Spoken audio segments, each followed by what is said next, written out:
No auge da anarquia na qual Roma havia mergulhado durante a grande crise do terceiro século, o império estava à beira do colapso total. Conspirações internas pelo trono contribuíram para o declínio de Roma. Mas diante de toda essa turbulência, eis que surge Aureliano, que regeu o Império Romano com mãos de ferro, e restaurou suas ruínas, preparando o terreno para mais 2 séculos de domínio. Em 268 d.C., Aureliano tinha 50 e poucos anos, e se tornou um oficial de alto escalão e que era incrivelmente popular entre as tropas. Ganhou tanto renome por conta da bravura e talento, que o começaram a chamar de Manu ad Ferrum, ou Mão de Ferro. Cláudio, ao assumir o trono romano, imediatamente concedeu a Aureliano o alto comando da cavalaria, e efetivamente o tornou seu braço direito. Juntos, eles continuaram de onde Galieno parou, que a princípio era dar um fim a um comandante traiçoeiro chamado Auréolo, e que queria usurpar o trono. Feito isso, e sem perder tempo, eles marcharam para o norte da Itália, e esmagaram a invasão dos alamanos na Batalha do Lago Benacus. Após vencerem a batalha, e enquanto ainda lidava com o inimigo derrotado, chegaram notícias de que a região dos Balcãs estava sob ataque em larga escala dos godos, dos gépidas, dos érulos e dos bastarnas. Os romanos então viraram para o sudeste e avançaram para detê-los, onde conseguiram derrotá-los.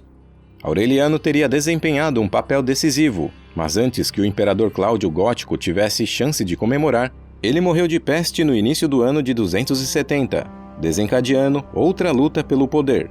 Quintilos, irmão do falecido imperador e comandante das tropas na Itália, reivindicou o trono. No entanto, Aureliano, de longe, era a figura mais respeitada e temida do império, e foi simultaneamente aclamado imperador pelas legiões que estavam com ele. Quintilos ficou poucos meses no poder. As fontes históricas não são claras sobre a causa exata da sua morte, mas há relatos que indicam que ele pode ter sido assassinado por seus próprios soldados. Diante disso, Aureliano é aclamado o novo imperador por volta de maio de 270, e já em setembro do mesmo ano, continuou o seu trabalho de deter os bárbaros. Ele marchou com suas tropas para Panônia, que estava sendo ameaçada por uma horda de vândalos. O novo imperador primeiramente travou uma guerra de desgaste contra eles, negando-lhes comidas e suprimentos, e então esmagou os bárbaros enfraquecidos em batalha. Roma durante esses anos não teve paz, e novamente Aureliano recebeu a notícia de que um exército unido dos alamanos estava indo direto para a Itália. Correndo para proteger a cidade, as forças de Aureliano alcançaram os bárbaros onde houve a Batalha de Placentia. No entanto, o imperador não foi cuidadoso o suficiente com suas tropas que estavam cansadas e acabaram caindo numa emboscada, resultando assim em uma derrota terrível. Rumores da humilhação deixaram a própria Roma em pânico, mas Aureliano era determinado e continuou como se nada tivesse acontecido. O imperador reagrupou o seu exército e perseguiu os invasores ao sul pela segunda vez, e conseguiu derrotá-los na Batalha de Fano. Após essa vitória, ele ganhou o título de Germanicus Maximus, que era um título honorífico concedido aos líderes militares romanos que obtiveram grandes vitórias sobre as tribos germânicas. Apesar de suas perdas, os alamanos ainda eram fortes, mas Aureliano não estava disposto a permitir que o inimigo fosse embora com qualquer tipo de despojo romano. Depois de duras negociações, porém sem novas lutas, os bárbaros finalmente partiram de mãos vazias. Tendo lidado com toda essa pressão externa em apenas 9 meses, ele também estava empenhado em lidar com a corrupção dentro de casa. Felicíssimos, um alto funcionário público, cujas responsabilidades incluíam a supervisão da Casa da Moeda em Roma, revoltou-se contra Aureliano. Essa revolta parece ter sido causada pelo fato de que os trabalhadores da Casa da Moeda estavam acostumados a roubar a prata e produzir moedas de qualidade inferior. Aureliano queria eliminar isso e colocar Felicíssimos em julgamento, mas ele incitou os trabalhadores da Casa da Moeda à revolta. A rebelião se espalhou pelas ruas, embora pareça que Felicíssimos foi morto imediatamente, provavelmente executado. Esta rebelião também teve o apoio de alguns senadores, aqueles que haviam apoiado Quintilius como imperador, e assim tinham algo a temer da parte de Aureliano, que por sua vez ordenou que as coortes urbanas, reforçadas por algumas tropas regulares do exército imperial, atacasse a turba de rebeldes. A batalha foi travada na colina do Célio, e que marcou o fim da revolta. Muitos dos rebeldes foram executados, Também, alguns senadores que estavam apoiando a rebelião foram condenados à morte. Enquanto isso, a Casa da Moeda de Roma foi fechada temporariamente, e a instituição de várias outras casas da moeda fez com que a principal perdesse a sua hegemonia. Após Aureliano ter combatido a crise interna, ele organizou as legiões e marchou para enfrentar um ataque gótico nos Balcãs.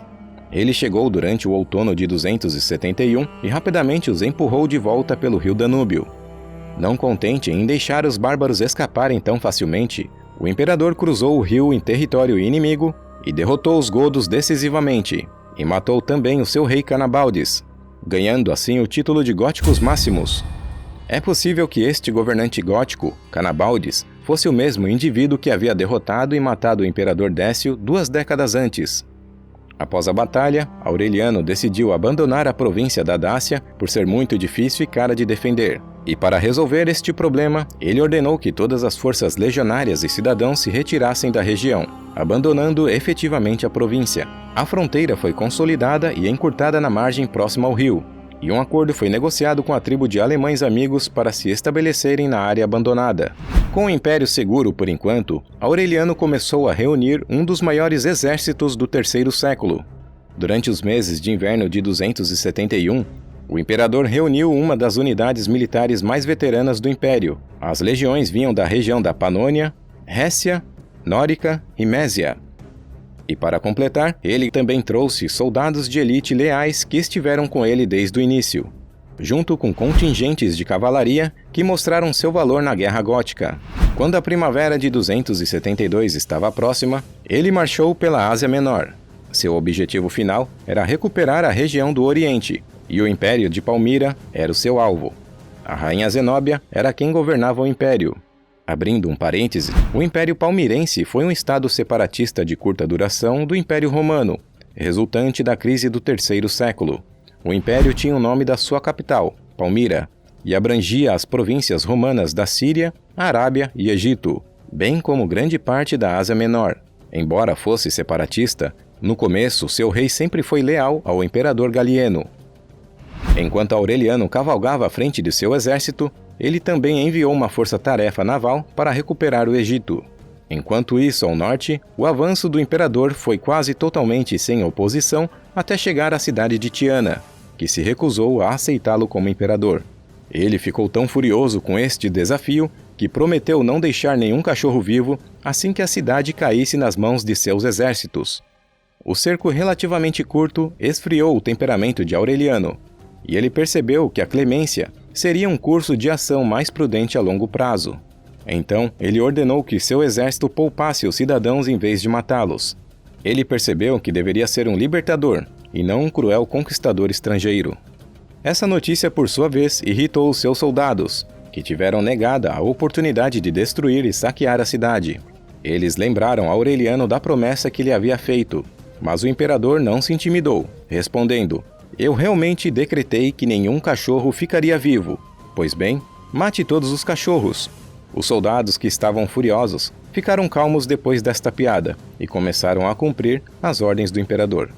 Essa clemência provou ser uma estratégia sábia, porque depois de Tiana, nenhuma cidade da Ásia Menor resistiu. O imperador continuou marchando, e agora em direção à rainha Zenóbia, que estava preparada para a guerra. Os 60.000 homens de Aureliano enfrentaram 70.000 de Zenóbia e de seu general Zábidos. A batalha foi intensa, e quase os legionários do imperador foram derrotados, mas a rainha não contava que ele havia escolhido os melhores para esta guerra, conseguindo assim derrotá-la. Zenóbia acabou fugindo para Palmira, partindo tão rapidamente que não houve tempo suficiente para levar o tesouro. Aureliano não perdeu tempo e embarcou numa marcha cansativa para o leste através do deserto, colocando a capital inimiga sob cerco, ao mesmo tempo em que garantiu um acordo com os beduínos locais para receberem comida. Percebendo que sua única esperança de ajuda agora era fazer um apelo pessoal ao rei de Sassânida, Zenóbia escapou pelas linhas de cerco romano e tentou fugir para o território persa em um camelo. No entanto, ela foi capturada pela cavalaria e foi levada ao imperador. A população da cidade sitiada ficou dividida, mas o imperador acabou com qualquer incerteza, ordenando que aqueles que desejavam a paz saíssem e se rendessem. A princípio, as pessoas demoraram a fazê-lo, mas quando testemunharam a misericórdia de Aureliano, aos poucos foram se entregando. Sem mais derramamento de sangue, o imperador entrou na cidade de Palmira com a vitória total. Enquanto estava lá, ele julgou e executou alguns dos principais líderes inimigos, incluindo os ábidos. Colocou uma guarnição na cidade e distribuiu grande parte da sua riqueza com os soldados. Ele também recebeu um embaixador do Império Sassânida, que trouxe os parabéns do Shah pela grande vitória. Um Shah era equivalente a um rei. O Império Sassânida, por sua vez, estava dividido por conflitos internos e não poderia arriscar uma guerra contra o Império Romano. O prêmio mais precioso do imperador era a própria Zenóbia. Ela foi poupada, mas sofreu a humilhação de ser desfilada pelas cidades da Síria acorrentada a um camelo. E Aureliano, desta vez, assumiu o título pelo qual é o mais conhecido, o Restitutor Orbis, ou o Restaurador do Mundo. Mas ainda assim, ele tinha muito o que fazer. Ao chegar à Europa, ele esmagou outra incursão bárbara na Mésia, mas foi forçado a retornar a Palmira no início do ano de 273, ao receber informações de um subordinado leal da área de que líderes na cidade pretendiam traí-lo pela segunda vez em menos de um ano. O imperador furioso se aproximou de Palmira após uma marcha rápida e pegou os líderes rebeldes totalmente de surpresa. Não houve tempo para preparar defesas adequadas e Aureliano tomou a cidade rapidamente. Mais uma vez, ele mostrou notável moderação em sua vingança, isso porque os líderes foram mortos imediatamente, mas os cidadãos foram autorizados a sair. Mas a própria cidade de Palmira não teve tanta sorte.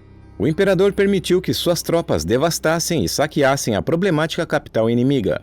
Grande parte da sua riqueza foi saqueada e muitas das suas grandes estruturas arrasadas.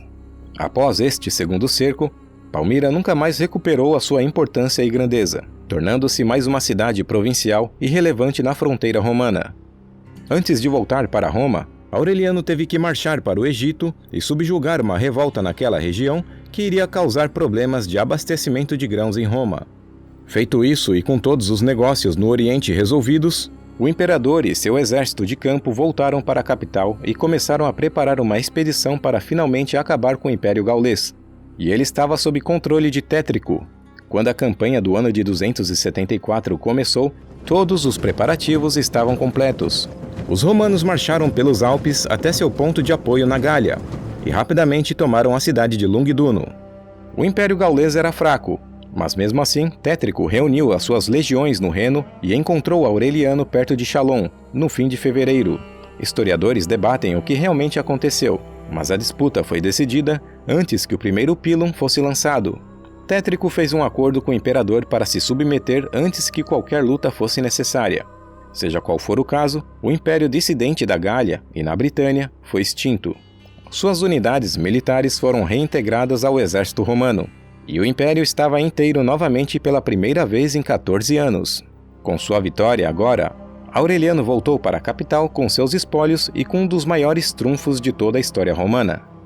Houve festa no império e um grande desfile com todas as suas conquistas, joias, carruagens, animais exóticos e a própria rainha Zenóbia acorrentada.